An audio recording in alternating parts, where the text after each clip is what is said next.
అందరికీ నమస్తే. Welcome to Srivalli's recipes. ఈరోజు వీడియోలో కింగ్ ఆఫ్ ఫిష్గా చెప్పబడే కొర్రమీను చేపలతో ఇగురు రెసిపీ చూపించబోతున్నాను. చేపల పులుసుకి చాలా రకాల చేపలు వాడుతుంటాం కదా, కానీ ఈ చేపల ఇగురుని కొన్ని రకాల చేపలతోనే చేస్తారు.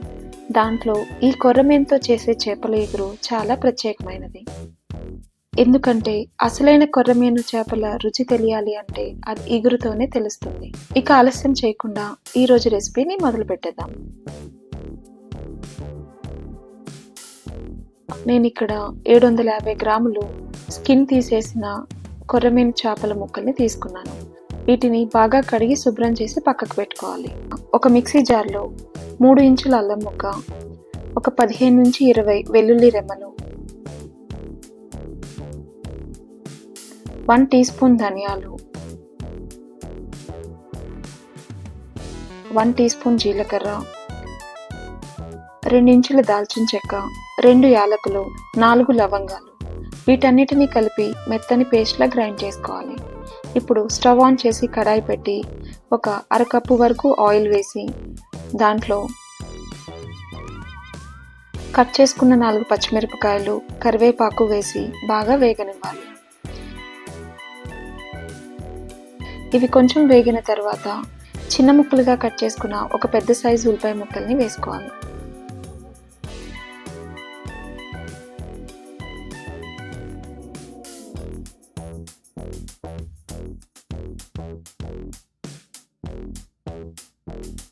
ఉల్లిపాయలు బాగా వేగి గోల్డెన్ బ్రౌన్ కలర్ వచ్చిన తర్వాత మనం ఆల్రెడీ ప్రిపేర్ చేసి పెట్టుకున్న మసాలా పేస్ట్ని కూడా వేసి బాగా వేగనివ్వాలి. ఈ మసాలా పేస్ట్ ఎంత బాగా వేగితే కూరకి అంత టేస్ట్ వస్తుంది.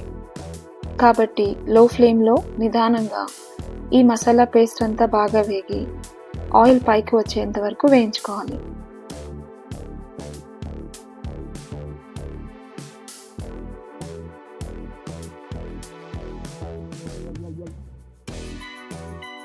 ఇప్పుడు దీంట్లో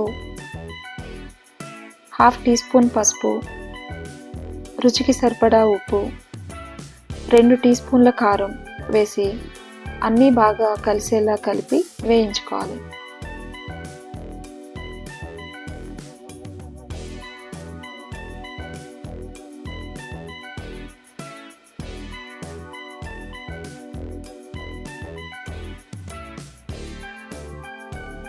ఈ మసాలా అంతా బాగా వేగి ఆయిల్ పైకి తేలిన తర్వాత శుభ్రం చేసుకున్న చేప ముక్కలను కూడా వేసి 1 నిమిషం పాటు ఫ్రై అవనివ్వాలి.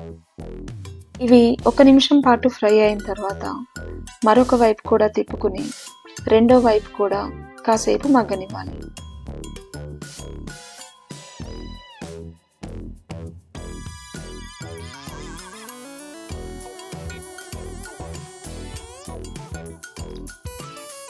మరొక నిమిషం పాటు ఈ రెండవ వైపు కూడా మగ్గిన తర్వాత 1 కప్పు వరకు నీళ్ళను పోసి గరిటె పెట్టకుండా కూర అంతా బాగా మిక్స్ అయ్యేలా కలుపుకోవాలి. ఇక్కడ అస్సలు గరిటెని వాడకూడదు, వాడితే చేప ముక్కలు చెదిరైపోతాయి. చూపిస్తున్న విధంగా కూర అంతా బాగా కలిపి మూత పెట్టి ఒక 10 నిమిషాల పాటు ఉడికించుకోవాలి.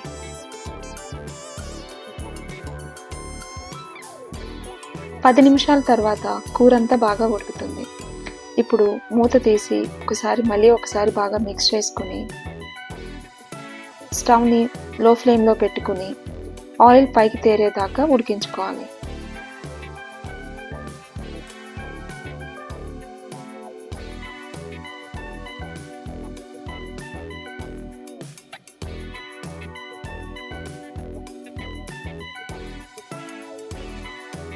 ఇంకొక 10 నిమిషాలకి ఆయిల్ అంతా బాగా తేరి గ్రేవీ చిక్కగా అవుతుంది.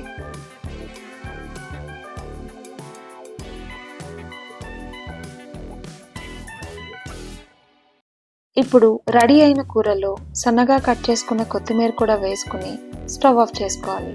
అంతే, ఎంతో టేస్టీ అయిన కొర్రమీను చేపల ఇగురు రెడీ. ఈ కొర్రమీను చేపల ఇగురిని మీరు కూడా ట్రై చేసి ఎలా వచ్చిందో కమెంట్ సెక్షన్లో మాతో షేర్ చేయండి. వీడియో నచ్చితే లైక్ చేసి మీ ఫ్రెండ్స్ అండ్ ఫ్యామిలీ మెంబర్స్కి షేర్ చేయండి. అలానే ఛానల్ని సబ్స్క్రైబ్ చేయడం మర్చిపోవద్దు. Thanks for watching.